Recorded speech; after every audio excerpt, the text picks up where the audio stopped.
Welcome back to Now. No opportunity wasted. I'm your host, Angelica Ross. Now, today's episode is a lively conversation with my good friend, Marianne Williamson. So let's just go ahead and get the tone started right with a word from Buddhism Day by Daisaku Ikeda. Today is Monday, March 11th, and it says, quote, "The Indian philosopher Swami Vivekananda declared, 'It is religion, maker of men, that we need. It is education, maker of men, that we need.' Fostering people, building character, this is absolutely fundamental for creating a bright future. Toward this end, both the profound spirituality of religion and the intellectual illumination of education are essential."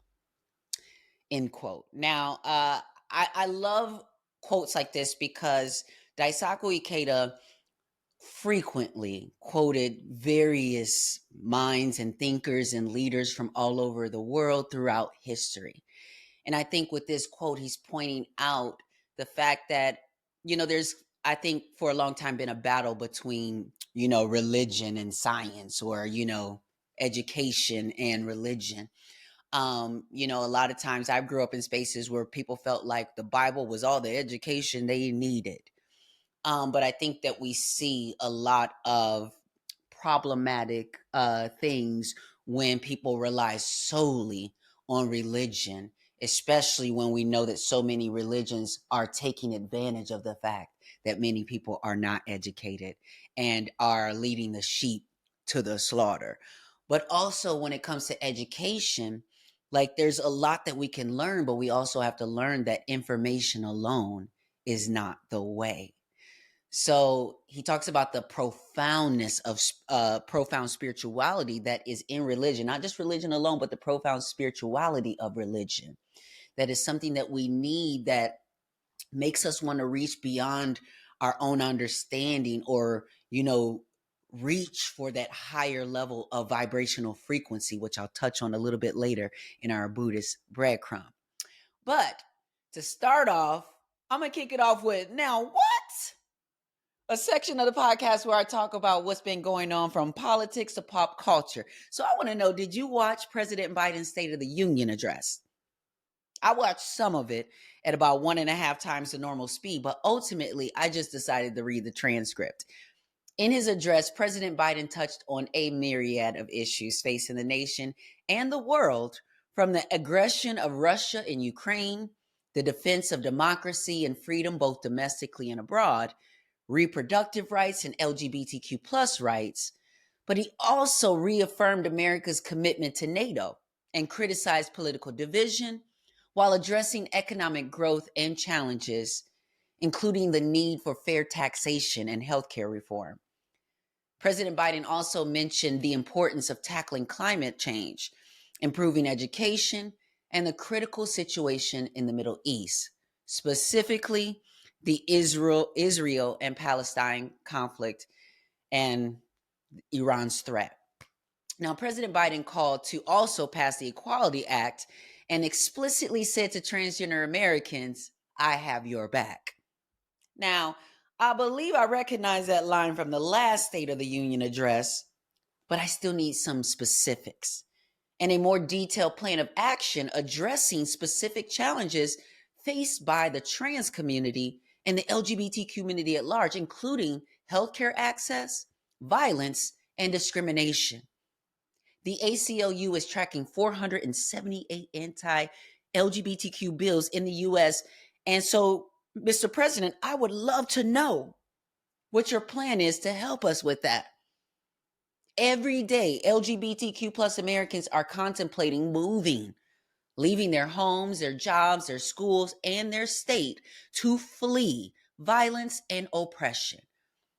So where can we seek asylum on American soil?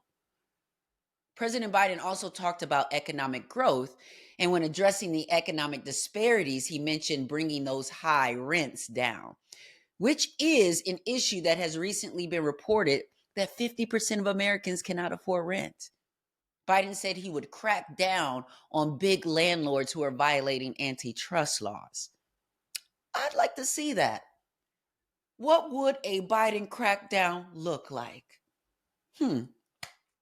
Biden also explained, President Biden also exclaimed that he would restore Roe versus Wade. My question again is how? What steps are you going to take right now, or are you planning to make that a reality? During the president's address, he said, we have more to do. We have to help cities invest in more community police officers, more mental health workers, more community violence intervention. Listen, we know that Biden is planning to develop 69 cop cities across the country. And there has been a ton of protests around the development of Cop City right here in Georgia.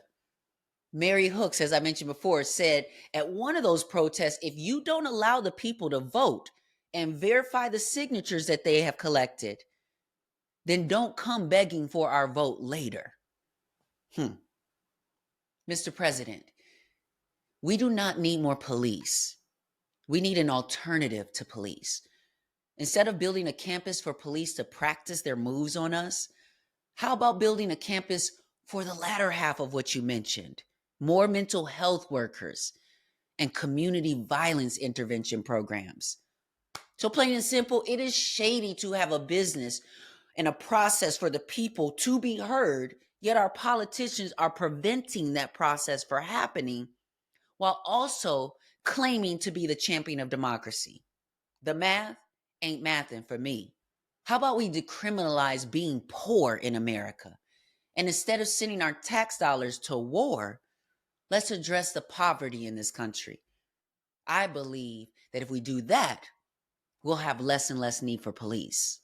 And is it just me, or does it seem like President Biden doesn't have the same energy for Netanyahu as he does for Vladimir Putin? President Biden urged that Ukraine can stop Putin if we, America, provide the weapons. That's all they're asking, he says. They're not asking for American soldiers. On this issue, President Biden made it clear that we will not back down. Vladimir Putin also made it clear that any NATO country that tries to interfere will risk, quote, a conflict with the use of nuclear weapons and therefore the destruction of civilization. So my next question, Mr. President, is how are you going to protect us from a nuclear war? Can you ease the growing anxiety of the American people who now have to worry about the increase of a nuclear threat? The Pentagon reported that China is on track to double its nuclear arsenal by 2030. Israel has an estimated 80 to 400 nuclear warheads. Why? Why is this world so invested in war? Why is evil necessary? Especially nuclear war that could end life on this planet as we know it. One of my mentors, the second president of the Soka Gakkai International Buddhist Organization, said, quote, although a movement calling for a ban on the testing of nuclear weapons has arisen around the world, it is my wish to go further, to attack the problem at its root. I want to expose and rip out the claws that lie hidden in the very depths of such weapons. I wish to declare that anyone who ventures to use nuclear weapons, irrespective of their nationality or whether their country is victorious or defeated, should be sentenced to death without exception. Why do I say this? Because we, the citizens of the world, have an inviolable right to live. Anyone who jeopardizes that right is a devil incarnate, a fiend, a monster. Even if a country should conquer the world through the use of nuclear weapons, the conquerors must be viewed as devils, as evil incarnate. And I couldn't agree more. Now, before we move on to my conversation with Marianne Williamson, I just want to shed light on one more story. People magazine reported on Saturday that a woman struck by a New York City subway train after being pushed onto the tracks by her boyfriend, has lost both her feet. Now, someone I follow on Instagram, Janae Wright, actually DM'd me that it was actually a trans woman who was pushed in front of that train. She says that she was pushed for not wanting to have sex with him, allegedly.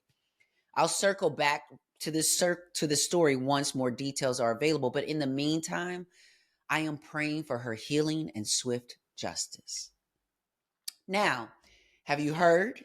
Marianne Williamson has unsuspended her campaign and is back in the race after President Biden recently received 100,000 uncommitted votes in Michigan as a protest vote.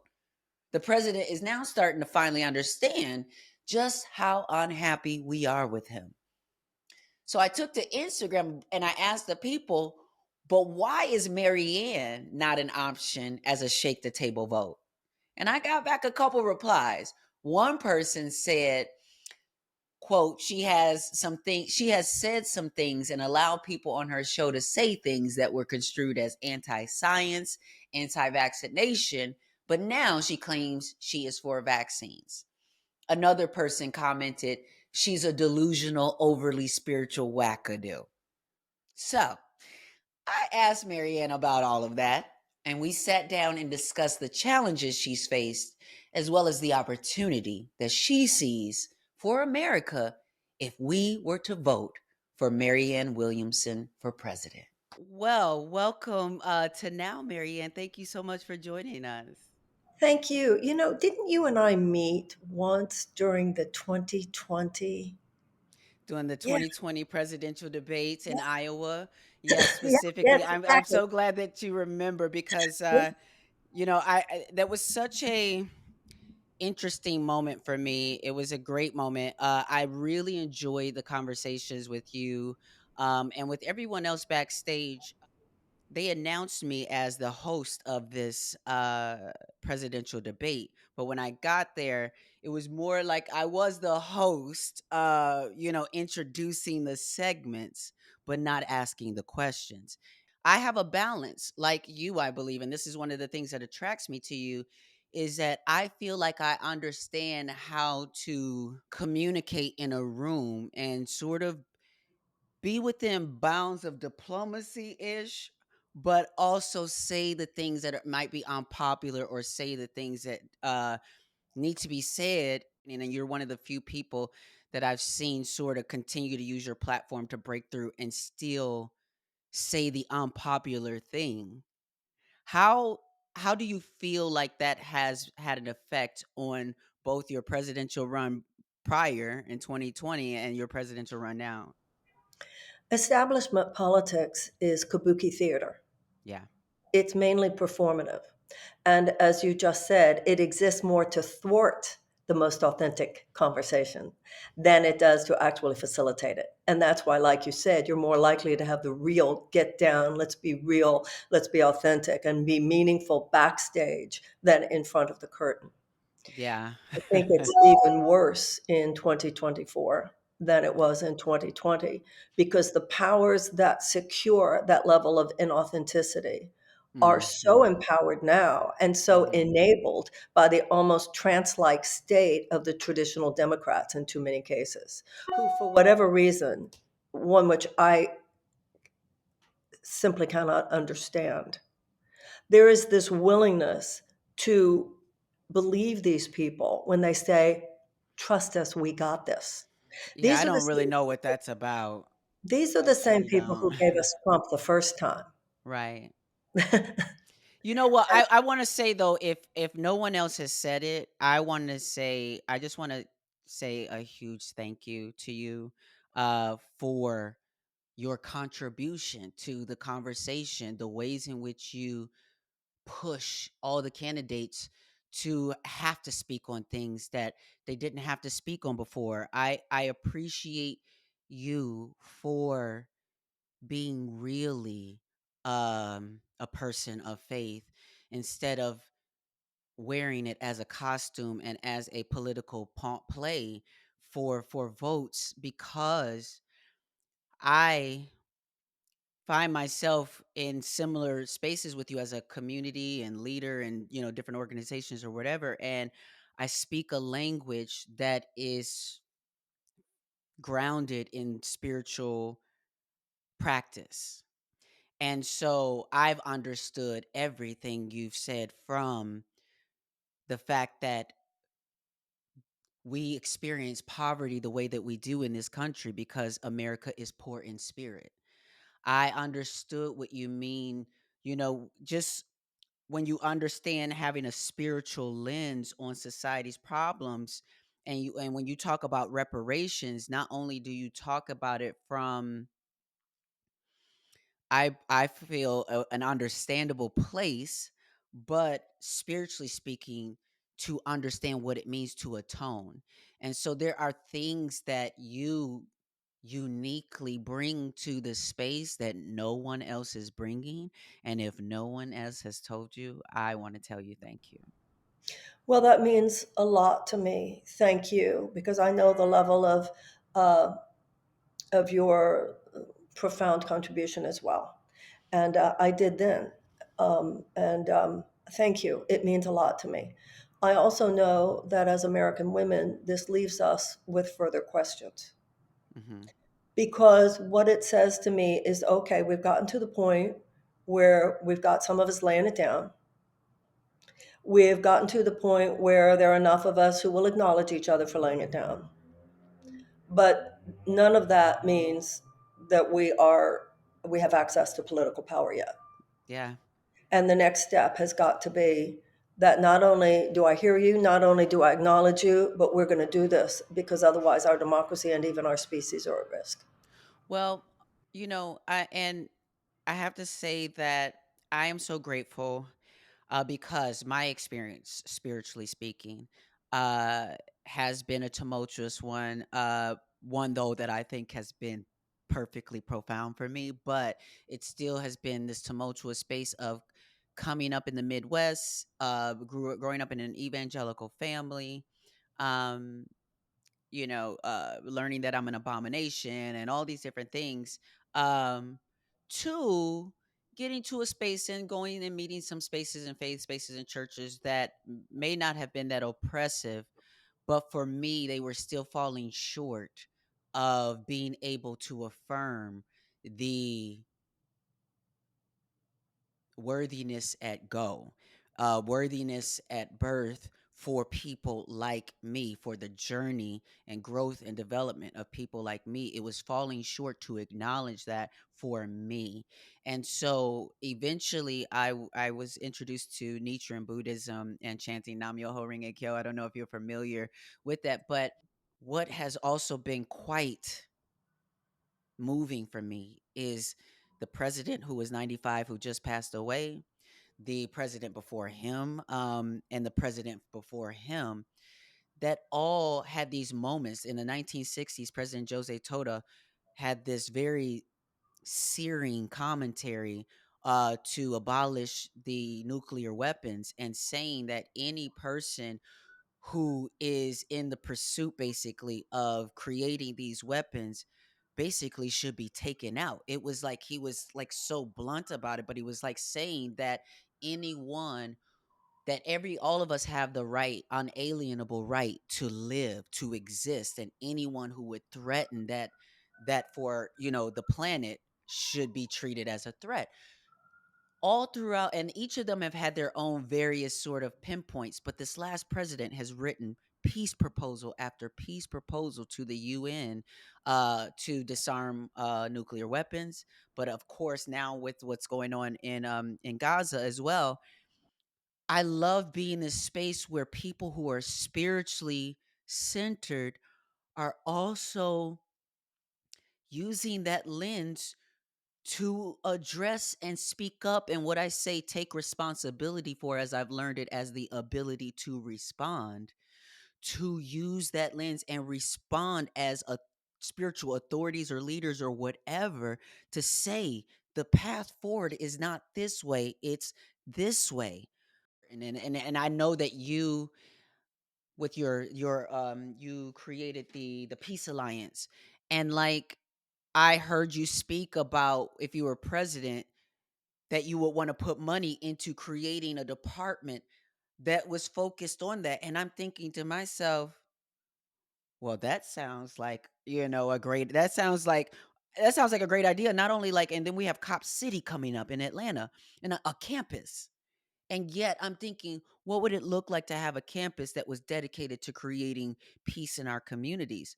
But how do you get from being someone like yourself and talking about this idea and creating these organizations to having the impact that I know you want to have from the pulpit of the presidential, spot?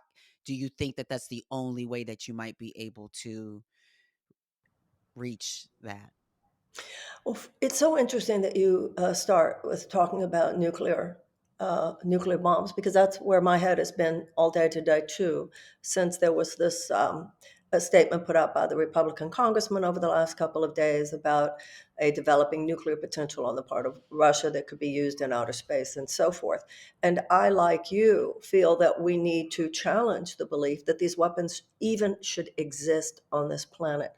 I'm in 100% agreement with you on that. We can't even have the same vital conversation about non-nuclear proliferation that we used to have, much less reduction and ultimate elimination of these bombs at all. Starting with Obama, and then with Trump, and then with Biden as well. It seems it really doesn't matter whether they're Democrat or Republican. They fall in line with the primary goals of the military industrial complex, and that includes the nuclear industry. So you are absolutely right. In my opinion, we need to point out something more than this needs to be tweaked here or there. We need to point out that this is insane. This is insane. This is Yes. the human species making a lot of money off its own suicidal march to Yes. Yes. self-destruction. Yes. Now, you're right. I ran for president on the radicalism of that commentary. It should not be considered radical that we You're suggest that we right. should increase the probability of the human race surviving. What should be considered radical is all the ways in which we decrease the possibility of the human race surviving. Now, what I felt as a presidential candidate is that while there might be, well, I believe that there are a vast majority of people in this country from all places within the political spectrum who at heart would agree with what you and I are saying. Mhm. Mhm. That's number one.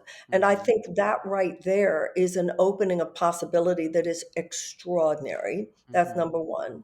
Number two, I saw even more in 2024 than I had seen in 2020, the extraordinary, vicious resistance of the system as it is Mhm. to anyone carrying on such a conversation as we are having on a platform that might actually challenge their economic or political It's power. visceral, yes.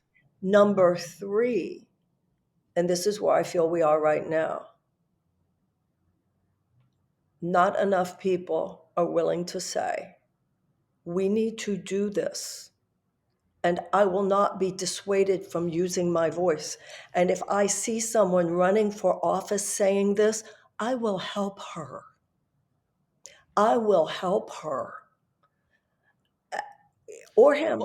Well, and it's interesting that you say I will help her because, I have been asking people, I've been having conversations with a lot of people because I just like, okay, you guys, like, what is it with Marianne? Because I'm not seeing, I'm not seeing it. I'm not seeing the issue. I'm not seeing like where the disconnect is with you guys. Like, I'm not seeing and for some folks what I've heard back is, in this country I think that white women have been in a way almost like escaping uh association with some of these problems through talking about like patriarchy things without an intersectional lens, of course, but also and quietly benefiting not only from the privilege, but when we look at the polls and see where white women are voting,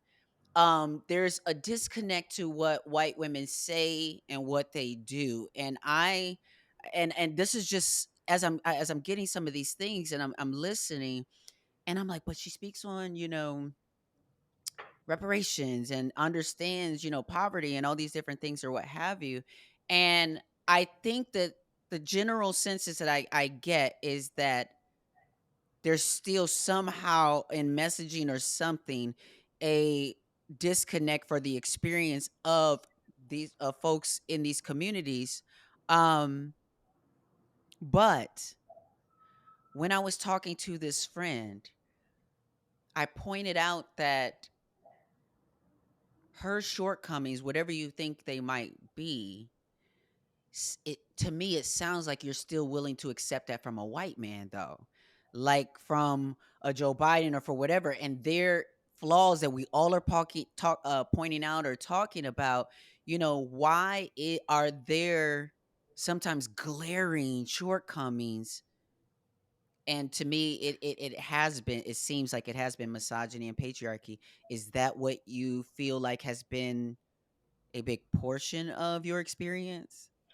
A lot of that misogyny internalized by women Mhm. in exactly the ways you just pointed out. Patriarchy, misogyny, both once again from women as much as men, because when it's internalized, we're even more blind to it. Um, and also, I think if you actually look at not only what I've said, but what I've done with my life, that projection onto me would be dissolved. That's What I've how done that's how I with feel. It's my life like for the last 40 years.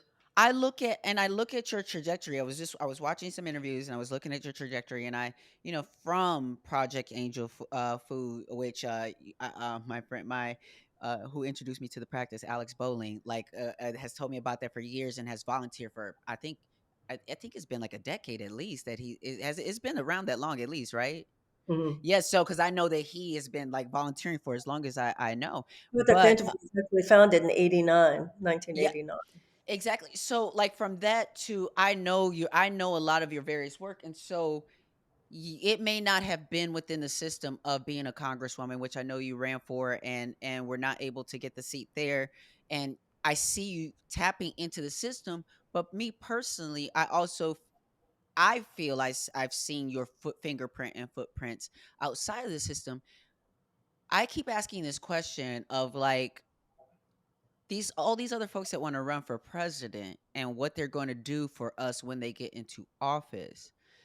My question is, everybody is trying to tell us about the dangers and the real fear of having a Trump presidency.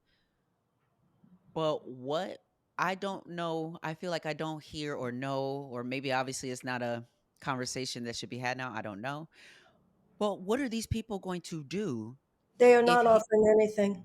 he does get elected? Like, are they just packing up and going home into their what's happening? Joe Biden and Kamala Harris, first of all, on their website, they have nothing. They have no issues page. When I heard the vice president ask the other day, well, what are you going to do in the next 4 years by a, a, a journalist? Her response was, we just need everybody to vote. They don't even pretend to be offering anything. So much of this is unconscious. We're supposed to line up and say, oh, but they represent a better alternative. By the way, I'd like to go back if I might. Hmm. What privilege I've had beyond this fact that I'm a white person, the privilege, the social and economic privilege I have had was given to me by a Black woman, Oprah Winfrey. And I think the issue with privilege is, what have you done with your privilege? What have you done with your privilege? And Marianne, that's a point. That's a point. mhm, That's mhm. a point. I say that's a point because Oprah has been known too, like there's been critique for Oprah in the sense of like, how she many times her platform has benefited white women, but you are one of the white women who's then taking that platform that has been kind of like amplified by being on Oprah's stage. I was kind of a part of that audience that watched that rise and watched the episodes as you like powerfully spoke. Um but I felt like you have contributed and done, I personally do, and like I said, I wanna always just kind of affirm the work and the intention and the things that you have done, but also sort of challenge like the growth that you think that possibly you yourself to break into the space, because what this podcast, now no opportunity wasted, is about how we make the most out of the opportunities and challenges of the situation. And so, you know one thing, as somebody who follows and loves you and all of the different things, there was a question I saw, and it had to do with Palestine and Israel. And I remember you saying something around like Israel has a right to exist. And I also know that you have grown up in Judaism. Is Am I correct? That Yeah, you've I grown am a up Jew. in. Yes. Yes, yes, yes. And so I did an interview with Aaron Axelman. I don't know if you're familiar with the film Israelism. Mm-mm. Oh my goodness. Okay, so it's done by two one perfect Jewish girl who's just seems like, but she's sort of challenging the system of what they have been told coming up, in order to create a lens to think that all Palestinians are children of darkness, or to think, or to join a military and do these things. So they use a film, and they break down like things from summer camps, that kids are thinking they're going to summer camps, but part of it is like a reenactment of military things that they start to learn. Or it's like, and you have soldiers who are talking about their experience and how they thought they were doing the right thing, but realizing how they were groomed from a certain, standpoint. This film has been traveling around the country doing screenings at, campuses. Sometimes it's been canceled, but then put back on. And it's this searing truth around, similar to the documentary Jesus Camp, around how sometimes there's a conflation with faith and government militarist forces, and their colonialist, sort of agendas. And so when I think about, I was seeing in the video, they have a clip of Barack Obama, they have a clip of Joe Biden talking about the relationship that America has to Israel. And I know that I'm not the smartest person in the world, and I learn and I read and I do things or whatever. But as a black person, I can understand from 1948 Nakba and the first ethnic cleansing of, and the story that goes well beyond October 7th, of just how this is not the story that we've been told, that is complicated. And one thing that I heard you say that I think that you should immediately put on a t-shirt is, it's not complicated, it's corrupt. Well, the propaganda on both sides. I don't think you can have a meaningful conversation about the things that you just said without talking about the extraordinary amount of money that has been spent by Iran in Saudi Arabia and others, having Arab children grow up thinking that the most beautiful thing would be to murder a Jew.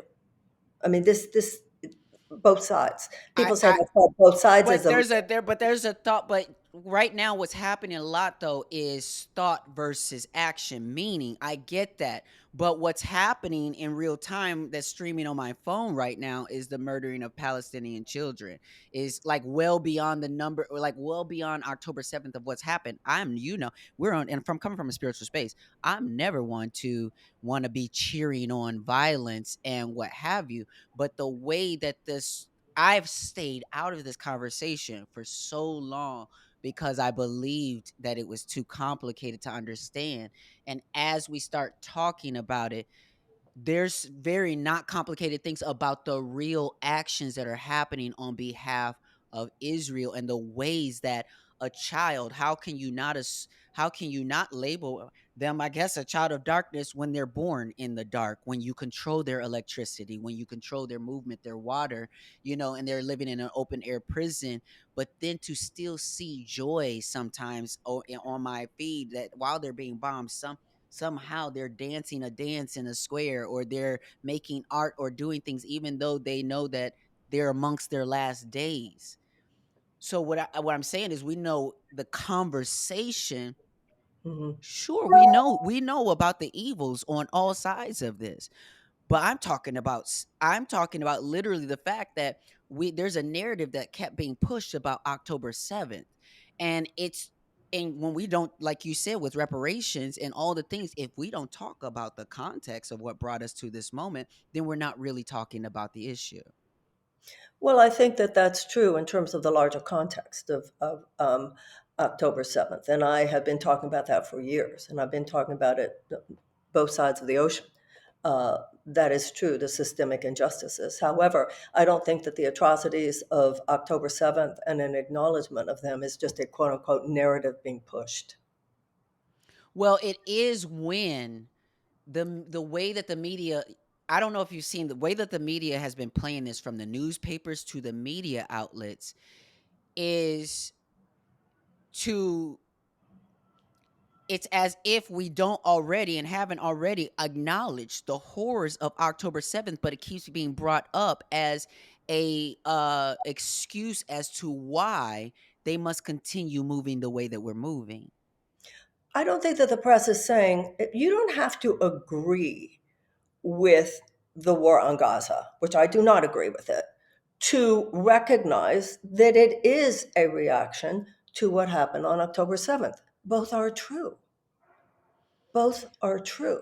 I So I agree, don't but I agree, but do you know that, okay, at least here's what I know, that I think I've know has been reported, that Hamas gave Netanyahu a warning a year in advance that if we don't experience whatever we want to experience, that we're going to have this attack, or we're going to do this attack. know what Now, happened. yes. What happened was that Netanyahu was warned not by Hamas, but by Israeli military. There was one woman who said something's going on the other side of that.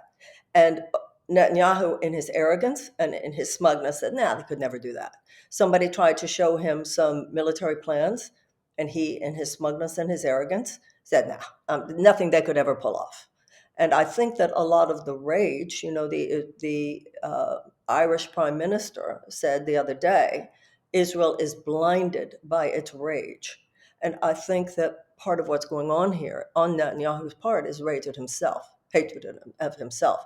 Plus, he knows what would happen on the other side of this. But do you think, I feel like his plan has always been to make Gaza a paradise for Israel. I think No, that I that think plan has not. been clear for a really long time. No, he is very right wing. He's what he is he's a Trump. The people who are in charge of the government there think of Trump here. Okay, it's in some cases, to be honest, it's kind of the same people, some of them. Mhm, mhm. So yes, he's moved in a very right wing direction. In the last 15 years, he has represented forces that have made the true justice, what you and I would say is true justice for the Palestinians, um, a, a more and more diminished possibility. This is in no way to defend him in any way. The idea of the 2005 retreat from Gaza, however, I think was very much on the part of Israelis at that time, a belief that this could be a kind of pilot project and we'll see what happens. At that time, no one expected there was going to be a democratic election. No one expected Hamas to win.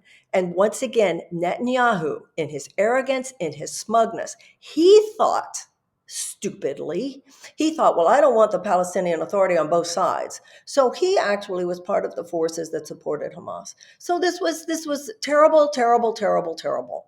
But at the same time, I am not willing to in any way diminish the atrocities or the horror of October 7th. Me And something you neither. said earlier that I hear sometimes when people watch what people do, not just what they say. Well, I think what Sinwar did, it should be taken very seriously. It's not just what he said, it's what he did. And Sinwar has And said that mhm. we would do it a million times over. Now, none that does not equate with my agreeing with the actions in Gaza, and it does not. And I am Because horrified. we're watching capital punishment. We're watching, I mean, collective punishment. We're watching I agree. uh, I people. agree. These are civilians, I, and at huge on that, numbers paying a price. you and I are in total agreement on that. And so, I feel like there needs to be a strong call to not only cease fire, but again, I just as you are clear about acknowledging all of the things, I want to be clear about acknowledging all the things as well, in the sense that, like, The FBI here in America considered the Black Panther Party and many black leaders, including the Black Lives Matter movement, to be a terrorist organization. I When agree. when we take up arms, then all of a sudden the conversation shifts on Oh, think right. about what it would have I said many times when January 6th happened, I said, can you imagine what would have happened if they had been black? You So and I would agree on that. You and so I, again, we agree on it, but like I feel that this is why a lot of black and brown people have been in tune with the Palestinian people, oh, I not agree. And I necessarily understand. Hamas, Yeah. No, I but understand. and so understanding that when you're in a situation like that, that you're not talking about America and Israel with No, two I understand strong that. forces. You're talking about Palestinians against Israel in an with no resources and a one that Systemic controls oppression, the a other. victim of systemic oppression who recognizes other victims of systemic oppression. I totally And recognize it. I feel there's a lot of white people in this country Mhm. that are scared that one day we're not going to want reparations. We're going to want revenge. We're going to want. You're right. You That's a, understand? So, and it's not, and we are not that people. We haven't been that people. We are not that people. But the I thing agree. is that we're in a society that tells us violence is not the answer while also killing us I agree. systemically and physically. And so, again, I acknowledge the horrors and atrocities of what Hamas has done, and I don't, you know what I mean? Like I don't want murder. All these things, it's all wrong to me. Yeah.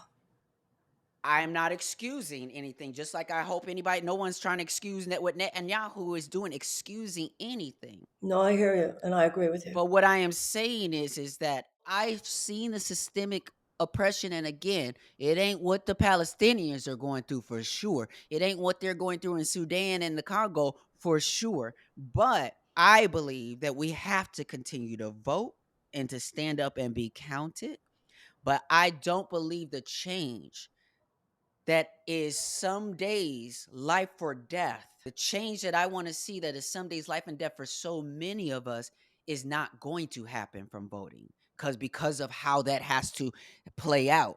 Okay, if I may, this thing of Cop City is extremely upsetting to me, and I've been speaking about it from the very beginning. I have been down President to, Biden wants to make this a model for the rest of the country. I couldn't agree with you more. I was very loud about that on my campaign. I've been down to Atlanta. I've met with Cop City protesters. I've had Zooms. I've had Tortuguita's mother on. Tortuguita's death was the first time an environmentalist activist in this country has been murdered by state authorities. I confronted the mayor of Atlanta about this at Bernice King's birthday party, and you wouldn't believe how he came at me. Yeah. Oh, And I I can was, believe it. and I was being very respectful, actually, because I knew where I was and who I was speaking to. Um, what you just said about how they want to use it as a template, I couldn't agree with you more. But I want to go back to closing the loop between that and all of these people who say, for the reasons not to support a person. For instance, when you say voting wouldn't help, I disagree with that. If I mean, you, in the well, I immediate. understand. No, but hold on. Let me just make my point, if I may. If you had a presidential nominee who said in her first statement, and we're going to talk about Cop City now, and I will use the full forces of the executive branch of the U.S. government.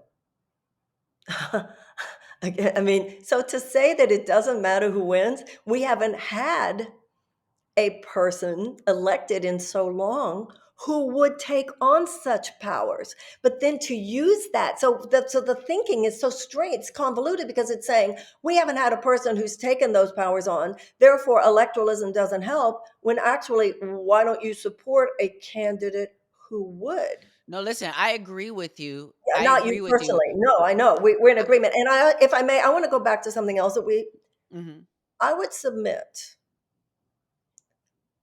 and tell me if I'm wrong. mhm, mhm. I would submit that some of those who say, oh, her privilege, whatever, it's their privilege at work. Their privilege. They're now in with the Democratic elite. Who's Yes. talking from privilege here? You know Well, what privilege yes. means? Privilege is the phone calls you can have returned. Yes, very much, very much. That's what it's about.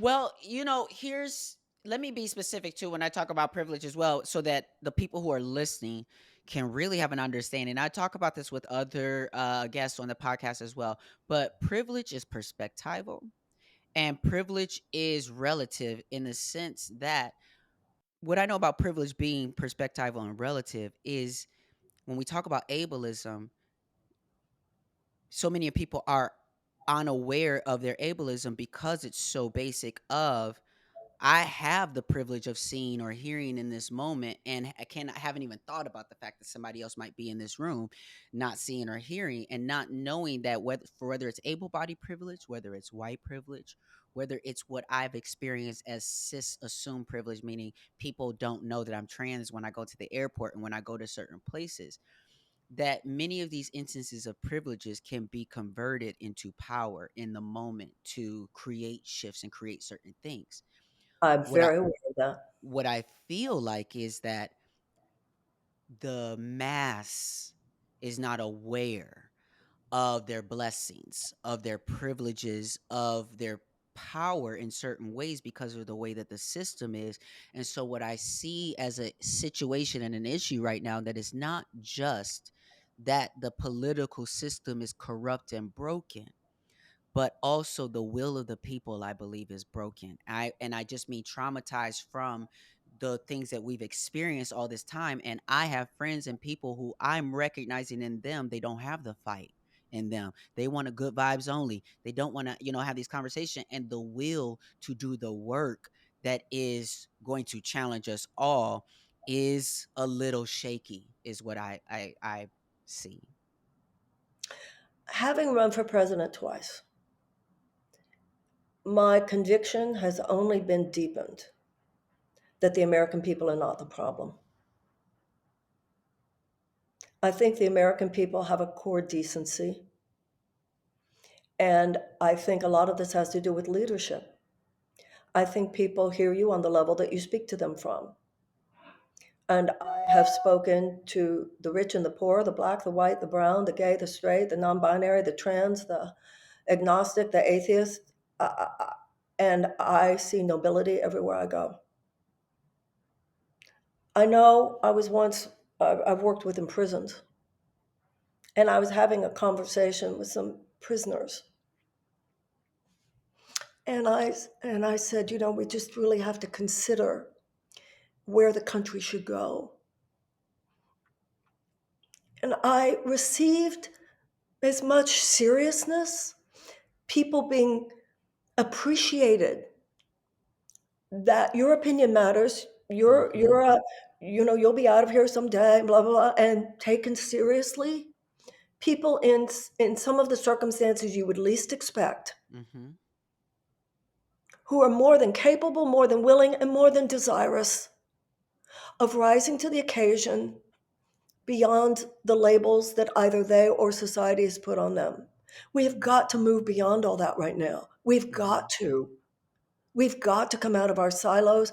We're all wounded. I am profoundly hard of hearing. So when people, I mean, that's what the word says on the test, right? Profound. So, I mean, people just throw these judgments at people. You're this, you're that. What are we doing? How about you're an American? And yeah, you're Well, wounded I like think that everybody. there's not it's less of a personal attack, and it's more of we are living in an environment where this is a prevalent perspective, is ableism in a way, just like Beyonce, had her concert, and there was a big story that happened that this guy who has flown the airplanes before and always has to check first to make sure that the airplane has room for his chair and whatever, and booked a seat to go there, and got to the airport and they could not fit his chair on the airport, and he could not go to the Beyonce concert. She eventually, did some magic and made it happen for him to be able to come to a concert. But this was just a moment in pop culture where folks were able to see a conversation that disabled folks are having all the time No, and around it's being able to access regular things that we all take for granted. And the fact that it's not yet, and I think again, you as someone who experiences being profoundly hard of hearing or what have you, I think again, this is another layer that I think could add to your leadership in integrating just as well as you talking the black things of talking about the ableism of this country. I don't, let me tell you something. I have a hearing issue. It has made me very, when I talked about Medicare for all, it's improved Medicare for all. I've really appreciated Bernie Sanders. And this is not just as a person hard of hearing, but as a person who's aging. I understand how important glasses are. I understand important hearing aids. But I don't want to identify myself with my wounds. I don't want to. I think it's almost pathological. I don't Well, want to. and that's I I think just, that my God, at what point do we identify with for me, it's that we're all wounded, we all have limitations, we all have whatever, we're all working on it. And we have to have a larger conversation about the country and the species that goes beyond judging each other. I don't know. That's just no, where I, listen, no, listen. I because where this is where you and I for I feel like I'm on the same page with you well, I feel I'm on the same page with yeah, you. Yeah. in the overall general sense of we have to rise above these things, but in a patriarchal, white supremacist, imperialist, capitalistic society, we have to acknowledge the forces at play. And what I know is that in social justice spaces and a lot of these spaces, folks have been able to develop a language, and I know that some folks are like scared of this thing of folks calling out and being so specific in certain things, but it's been a tool that has helped folks learn what accessibility means. The conversation of not only making sure that environments I am and establishments that I'm and jobs that I am going into are accessible,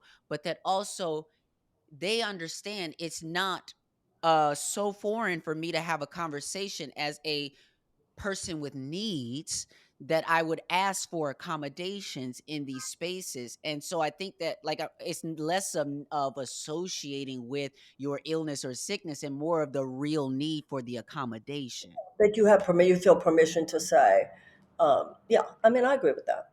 Yeah, yeah. But I think Yeah, that I think with everything, there's the high side and the primitive side. There's the evolved and the primitive.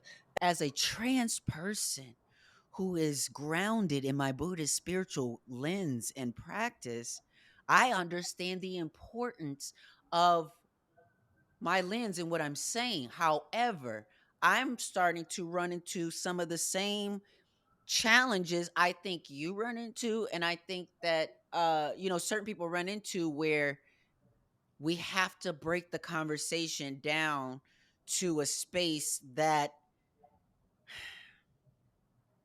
folks can digest, that doesn't just because the beautiful pictures we paint, I get it. I feel it's such and it allows freedom for everyone to access the vision within their own version of it. So that's why it needs to be talked about in such a big visionary way.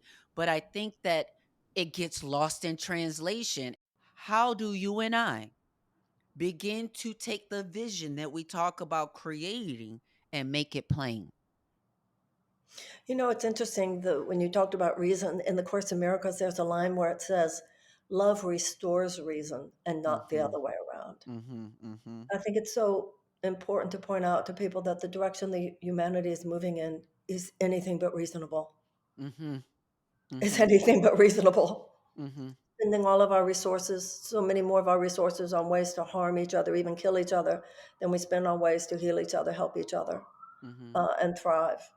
Um, when you say, how do we do that? I am a bit of a romantic about American history.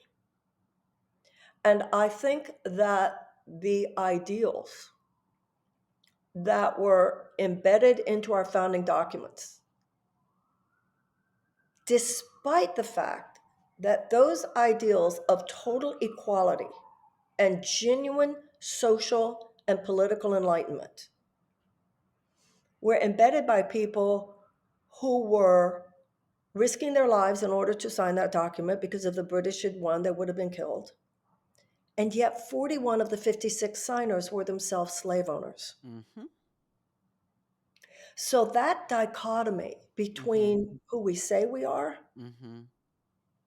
who And who we generation actually after are. generation, there have been people willing to die in order to manifest, versus the fact that in every generation from the beginning, and even including ours, there have been forces who, for their own ideological and or financial purposes, had no intention whatsoever of seeing those principles actualized and have proven they would do whatever it took, even to the most heinous, to make Mm-hmm. sure that they were not. That struggle is our story.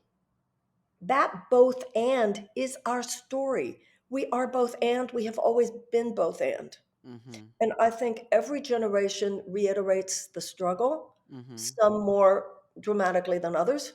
Mm-hmm. We're living at a point of high struggle. But if you look at it historically, generations have risen up and ultimately pushed back. We answered slavery with abolition. We answered the institutionalized oppression of women with the women's suffragist movement. We answered the Gilded Age with the establishment of organized labor. We answered, our ancestors did, answered segregation with the civil rights movement. The way I see it, it's our turn. To answer. It's our turn because today it's not a specific institutional reality of oppression, it's an economic paradigm, which is itself oppressive. Because in every corner of our society, we keep bumping into the fact that corporate profits ultimately come before the health of people, the safety of people, the welfare of people. We Well, have have you parsonage. have you seen Ava DuVernay's film Cast? I mean, No, Origin. but I read the book, and You read I hear that the movie is incredible. So I look forward to seeing it. But Please do. I It's have read the book. absolutely fascinating, and I'm glad that you read the book. I definitely have to now read the book after seeing the film. Uh, but one thing I thought that was it was a lot of things. It was very moving, but it was very moving. I'm just thinking about some of the scenes, but like, uh, what I think that became very clear to me is that it's been very clear for capitalism for a very long time that in order for it to work, at least that has been the prevailing thought for a long time, that it needs to subjugate a certain portion of the population. And so when you have not only the folks in India who are untouchables, but then you also have the women and children in the Sudan and the Congo who we American have invested interest in things staying the way that they are so that we can have the cobalt and the technology. We continue to talk about a country being poor and yet it has all of the resources that we take from it. You, You don't even have to look at India, Sudan, and the Congo. You can look at neighborhoods in Chicago and Indianapolis and Los Angeles. Modern capitalism, Uber capitalism, vulture capitalism, trickle down economics, everything that we've really been ensconced in the society since the 1980s is predicated on the existence of a permanent economic underclass, permanent underclass. So you can just start right at home and see that.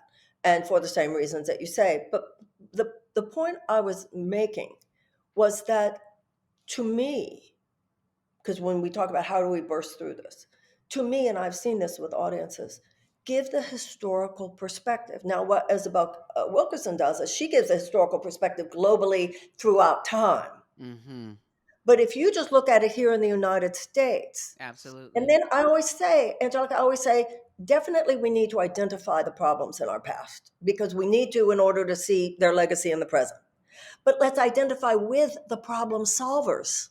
Absolutely. And in every case, those problem solvers were standing on, as their moral raison d'etre, the primary principles of the Declaration of Independence.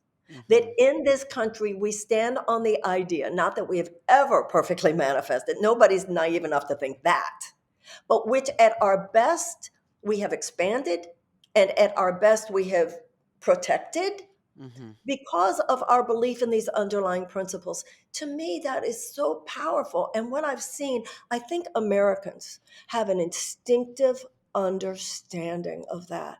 But our politicians, like you and I were talking about at the beginning, the political system today actually leads people away from the memory of the whole point of this. Because the whole point of this is not that you get yours. The whole point of Yes. this is that we Yeah. together create a society in which anyone should be able to thrive.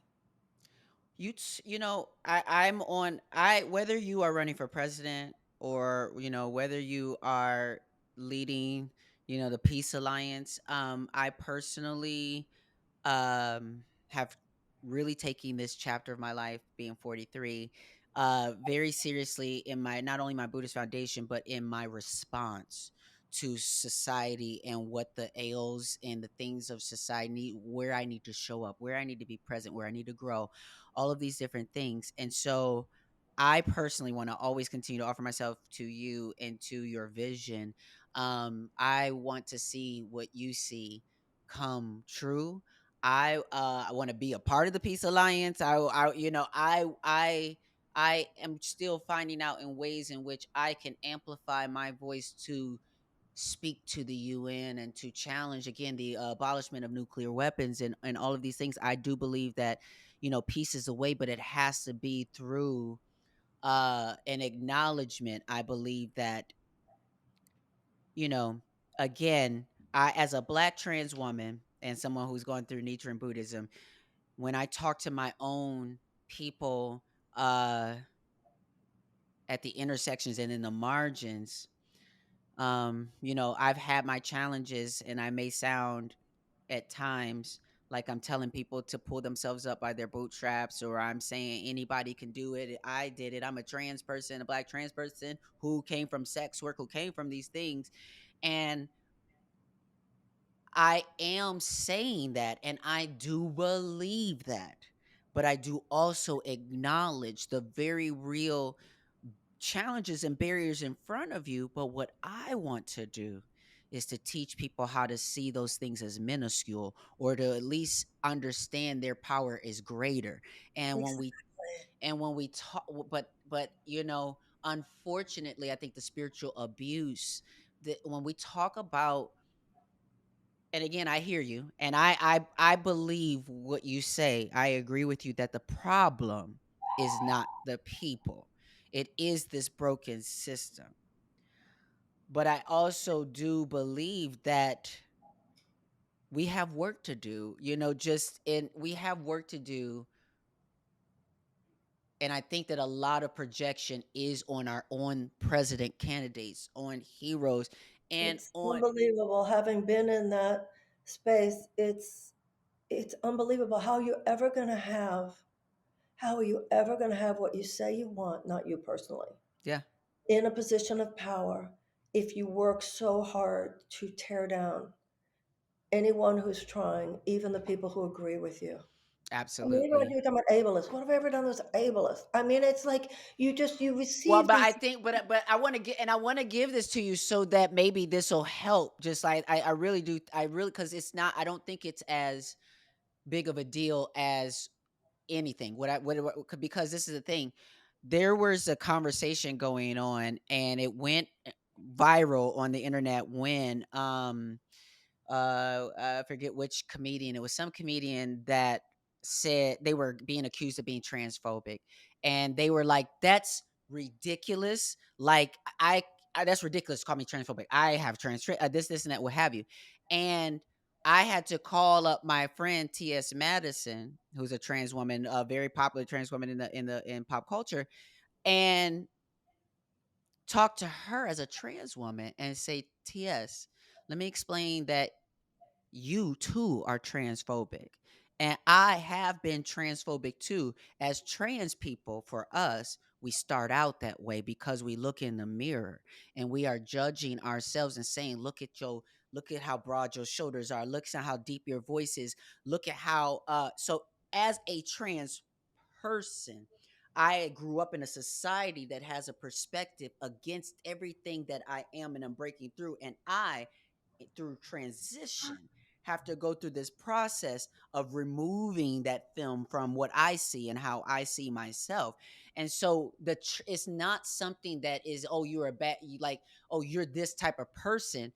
It is that sometimes unconsciously, just because of the way society vibrates, is that we have opinions about women. I think that's true. But at the same time, first of all, don't you have to have evidence? Doesn't somebody have to say or do something to justify these attacks? And number two, how can we ever say what's in somebody else's subconscious? I think a large part of what spiritual work is take care of your own growth. Absolutely. Take care of your own growth. I just think this is Absolutely. poison and a toxicity in the political space. And I see this as someone who ran. But And I what does tell you, seeing the progressives will never get reflection anywhere if we don't get off that.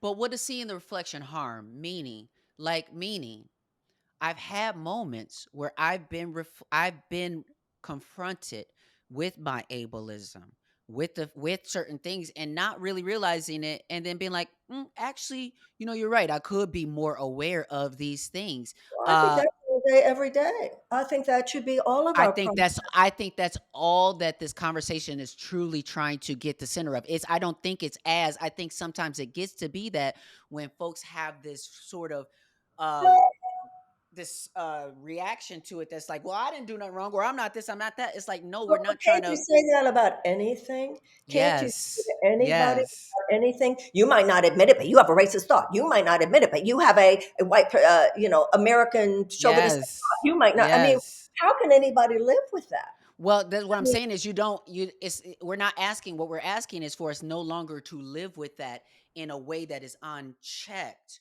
What they're saying is, as long as we talk about, I know one thing that I is much better for me is dealing with the racist I know than someone I find out because they haven't challenged themselves. They just consider themselves to be a good person, but until they're put in ass or in certain situations, does it reveal. And I'm not saying just off jump of somebody saying, "Oh, you're this," with no experience or fact. What I'm saying is the ways in which we have called out, the ways where there's DEI, white women in certain in political spaces, all these ways that we call out. These are the ways that we're saying you're being anti-black, racist, ableist, or what have you. And instead of rejecting it like Dave Chappelle, like all these different things, like our communities, we're saying, hey, what's wrong with acknowledging, we're instead of taking it personal, that it's a personal attack, and that it's more about, we want to create a world and we want leaders who are able to at least the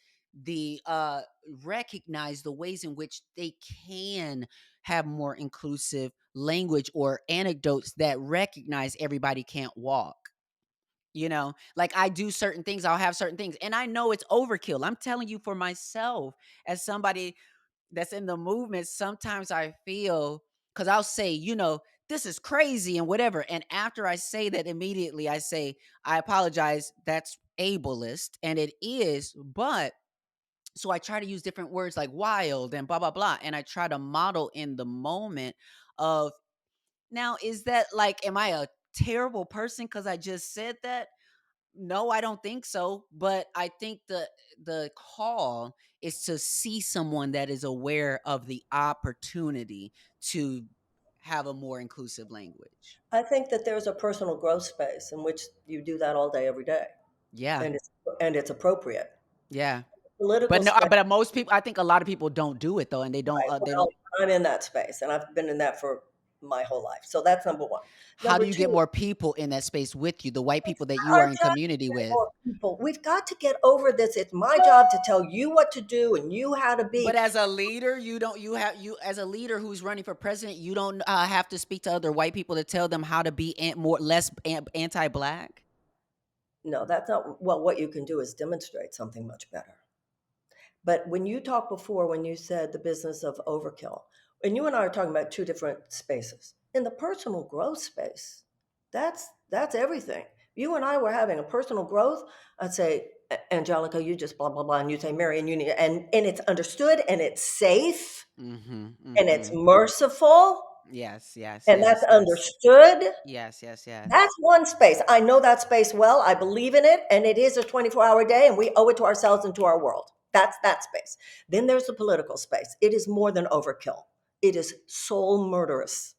And who the hell do people think they are that they think that they have the right all day, every day to call other people who they don't even know on their stuff in a way that completely diminishes the possibility that we can rise up as a movement and have any real political power? I hear you. I absolutely hear you on the you and I think are you on the overkill. I hear you on that, It's and more I than hear overkill. It is kill. It is kill, and there is a word kill in there. There's a word kill in there. It kills people's chances. It kills people's prospects. And when you do that to someone like myself, it wasn't just a betrayal of me personally or a wrong towards me or abuse, which I think it is a form of abuse. It's online bullying, actually. One person is insignificant. It's a betrayal of the dreams and the hopes and the larger images, the larger issues we're talking about here. well, I think on the other side of what you're saying, because I completely agree with you, but I think it's both sided in the sense of what you're saying is the gap between folks' understanding and the vision that you're talking about.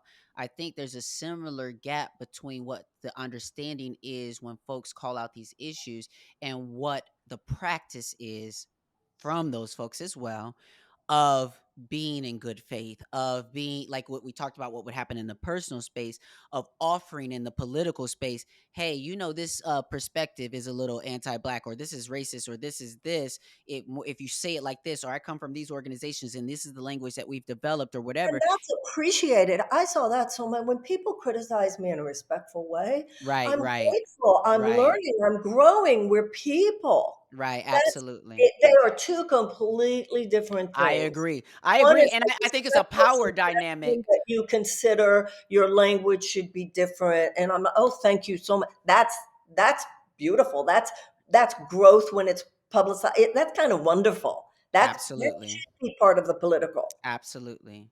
But Yeah, when and this comes to the I agree with you. That should be a part of political. I think that folks aren't. What's happening is we were doing that during the presidential primaries, and Joe Biden has somehow managed to scathe through that as we were asking all of the questions that needed to be he's a white asked, man, because and he's a the white rights and the right side doesn't do that kind of questioning and asking or what have you.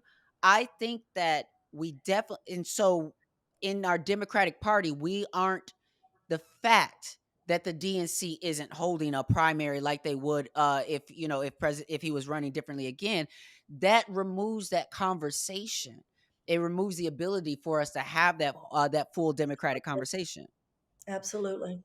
So, I definitely hear you on that. And I feel like I have experience, and I won't, again, I don't think the people are the problem, but we can call out certain practices that can be evolved and need improvement. And I believe in the ways in which the language our social justice organizations and communities and grassroots organizers have developed, I think is pretty spot on with a lot of things. But I also think we have to be more intentional and more adamant about the nature of restoration and the availability of restoration of that is not just it's not about a judgment, but that it is a calling, not a calling out, but a calling in to have a conversation. That's It's not the way it mainly is well, used. I'll say this though, I think it's All I can speak about was my well, experience. and I agree with you, because that's the thing that makes this so murky, is because there's so many different experiences, in the sense where I might say, hey, this is a little heavy handed over here. But in this instance over here, where folks are rejecting the call in and don't even want to have the conversation, that's a completely different response. And that's not the response that you've been giving. And so, what I'm seeing on both of those things is the middle way, is the meet in the middle, where I think there's an opening that can happen on the side of those who are so enraged with wanting accountability, and those who are on the side of needing to be held needing to offer accountability, because you're going into a leadership position that we're going to know that we have that pipeline too. Political nonviolence is all about how to tell the truth within a space of mercy and love. Martin Luther King said, "You have no morally persuasive power with a person who can feel your underlying contempt." Mm. And of course, if I Mhm, feel mhm, knives coming mhm, at me, mhm, mhm. I of get course that. I'm going to be. So you give more kind of credit to some of the attackers out there. You see them as people calling people to account. I see people working out childhood wounds that they haven't worked past. I see that also, but I also see It's a the level of, and also when you were talking before about people on the right and they don't do this, I would agree with you. then in many cases, they don't do the deeper personal investigation that you and I both agree needs to be made. But what they are is far more sophisticated, more psychologically astute about what it's going to take for us to actually achieve and maintain What they political want. Yeah. because Uh-huh. this childishness, this childish tantrum of whenever you see anybody that doesn't say exactly what you want them to say, the way you want them to say it, is the way to make sure our movement never has any more political power than we have now. So, I think I hear you. I'm in agree. I love this conversation, and thank you so much for having this. And I'm so glad. well, thank you. I'm. I think you're wonderful. I'm so grateful to you. I hope I am so we can grateful to connect you. outside this. I want to hear I what would. you're Yes, saying. I am. And I am I'm still in preparing this for top office, city. but I'm consulting with people. But the problem is that I'm not saying the things I'm not willing to. I just the conversation that's happening right now is not progressive enough for me from even the Democratic establishment, Even especially when we. hold on. Even from the Democratic, hello, please. Even Yes. from Yes. today's Democratic establishment is what Republicans were when I was growing up. Right. Right. Yes. And Yes. that goes back to what you and I said when you asked some people and then they had these judgments on me. I would say they're privileged Yeah. because it's the privilege of being accepted by that crowd. Absolutely. Yeah. And I am going to be running, but I'm trying to figure out how to do that and still be myself, and how to do that and still come from the spiritual space that I come from, especially again as a Buddhist under God we trust, meaning like this country sees everything, but like it just does not. It says it makes space for freedom of religion, but there's a lot of problems that make that not a daily reality for many different religions. And so when you hear these profound, like I've learned hopefully to speak in ways that are intersectional spiritually, because there's so much of Buddhism that's just not, it's just kind of just free. Uh, but coming from a black trans woman, I know that it's going to be an uphill battle. But what I am trying to do is continue to build my power outside of the system, until the people put me into it, in the sense that like the only reason why I'm even considering this is because after so many years I got tired of being asked about it, especially like from White House people that I was in relationships with, Aditi Hardarkar, who was now is in the Treasury Department, but she was like a former White House LGBTQ liaison. She was in Clinton's, so all these different things over a decade. I having people pull at me and be like, "Now, Angelica, when are you going to get into this?" I'm like, "Never." Like this, I never. That's not what I want to do.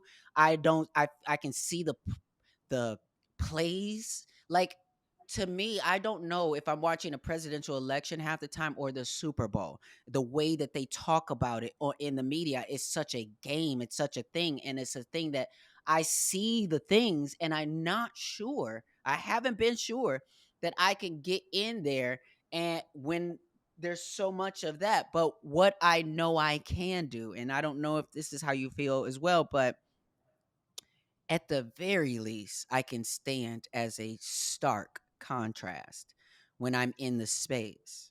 Okay, so what I would say to you as a woman, do not limit yourself the way you just did. You said you did something women too often do. I'm not going to claim the whole thing, okay? Don't hate me. Don't hate me, okay? Don't hate me. And that's when they come after you, is when you claim, why not me? Why the hell not me? That's what I hope you will. And someday let other people reach up to that. Why not her? I Mhm. would hear things from women as well as men, but you haven't served in office. Nobody says that about Bobby Kennedy. Nobody says that about Andrew Yang. Nobody says that about Vivek Ramaswamy. Yeah. So what I would say to you as a woman, look what you did. Look how you slyly, unconsciously, don't hate me. I'm just saying maybe I could be a mark. No, no, cancel. Right. And I would Right. support you in saying, why not you? That would make me want you more. And let other men and women catch up to that. Yeah. Yeah. Thank you again. Yes, thank you so much. I will be in contact. Oh, I yeah, I want to think you're wonderful. Thank you for this conversation. thank you, and again, thank you for everything that you have contributed. I know that you are not here just for this one battle. I know that you are here for the entire thing, because I know that when someone has the kind of conviction that you do with your life, that means that you have to use your life, Thank you. the span of it. I see it. I'm trying to do the same thing. Thank you for showing up the way that you do. God bless you. You too. Thank you. Bless you too. Thank you again, Marianne, for taking the time to talk with me. From this conversation, I gather that although Marianne and I don't agree on everything, I don't believe that she is any more dangerous than Biden or Trump. So, when the Georgia primary rolls around, I will be voting. And I'm either voting for Marianne or I'm voting uncommitted. And before y'all send me a bunch of hate mail, please understand that this is what primaries are for. This is the perfect time to send a message to Biden that our votes should not be taken for granted. All right, before we go, I'm going to drop another Buddhist breadcrumb and talk about the concept of the 10 worlds. It's a doozy, baby. This is a Buddhist concept that illustrates the levels that our life condition can vibrate on.